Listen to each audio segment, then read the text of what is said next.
আমার ফুসফুসটা নিয়ে যদি সুস্থ হয়, আমি মনে করি আল্লাহর শুকরিয়া। কারণ আমার মতো নগণ্য ব্যক্তি বেঁচে থেকে উনি বেঁচে থাকা, ওনার দেশের জন্য বেঁচে থাকা দরকার।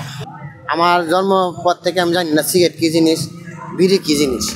23 সালে বেগম খালেদা জিয়ার জন্য আমি উমরা করছি।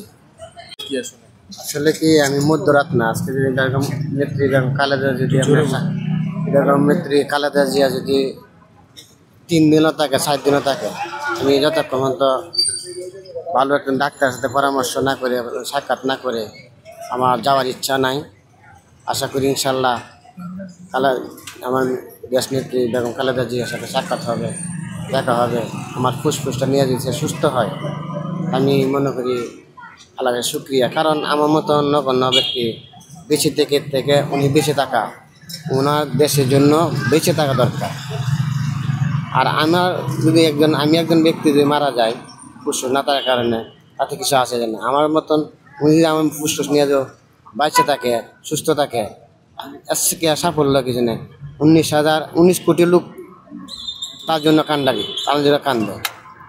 এখন সে মধ্যরাত কেন, আমি যদি বলি, আপনি যদি বলেন সারা রাত এই এক জায়গায় বসবো, চেষ্টা করব দেওয়ার জন্য। ফুসফুস যদি নিতে ডাক্তারের নিয়ে আমার কাজ করতে পারে, আমি আলহামদুলিল্লাহ আল্লাহর শুকরিয়া। বিগত 23 সালে বেগম খালেদা জিয়ার জন্য আমি উমরা করছি। এই বলছিলাম, হে আল্লাহ, তোমার কাবা ঘর সামনে রাখিয়া, তোমার ঘর রাখিয়া আমি তোমার দরবারে একটা শুকরিয়া আদায় করি। কারণ তার একটি সন্তান আছে, একটি সন্তান মারা গেছে। এই সন্তান তুইও মার সাথে সাক্ষাৎ করতে পারে না, মার সাথে দেখা করতে পারে না। হে আল্লাহ, তুমি তৌফিক দাও, তাকে মুক্ত করে দাও, কারা মুক্ত করে দাও। হাসপাতালে মৃত্যুশয্যা যখন ছিল, তখন আমার তো তার সাথে সাক্ষাৎ করা কোনো খুব ছিল না। তখন আমি নিয়াত করছি কি, আমার এই 1.5 কানি জমি ছিল, এই জমিটা বন্ধক দিয়া উমরাতে চলে গেছিলাম। উমরাতে চলে যায় পরে ওনার নামে দিছি। তখন আমি মানুষ কাছে বলে যেতে পারি নাই, বললে সমস্যা। তখন আওয়ামী লীগের ক্ষমতা ছিল, বললে হয়তো এয়ারপোর্টে আটকাইতো। তো এই বেগম খালেদা জিয়ার জন্য, নেত্রীর জন্য উমরা করতে যাইতেছ, তোর এই সমস্যা এই সমস্যা। এটা আমার ছোটোখাটো একটা ব্যবসা আছে, নারায়ণগঞ্জ ছিল। ওই নারায়ণগঞ্জ ব্যবসার থেকে নেত্রীর উদ্দেশ্য করে 400 জন জায়গা ক্রয় করছিলাম। কিছুদিন আগে প্রেস ক্লাবে 21 টিভির মধ্যে আমার সাক্ষাৎকার নিয়েছিল জায়গার বিষয়ে।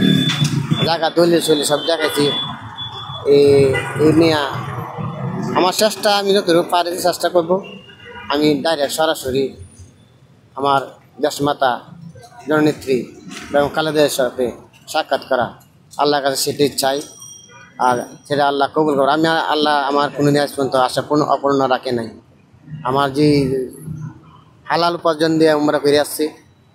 আবার আমার দেহে অনেকে আপনারা বলতে পারেন, আপনি ফুসফুস তো নিবে না। কারণ ফুসফুস দিয়ে যারা নেশা করে, সিগারেট খায় রাখা, তারা তো ফুসফুসের সমস্যা থাকতে পারে। আমার জন্ম পর থেকে আমি জানি না সিগারেট কী জিনিস, বিড়ি কী জিনিস খাইনি।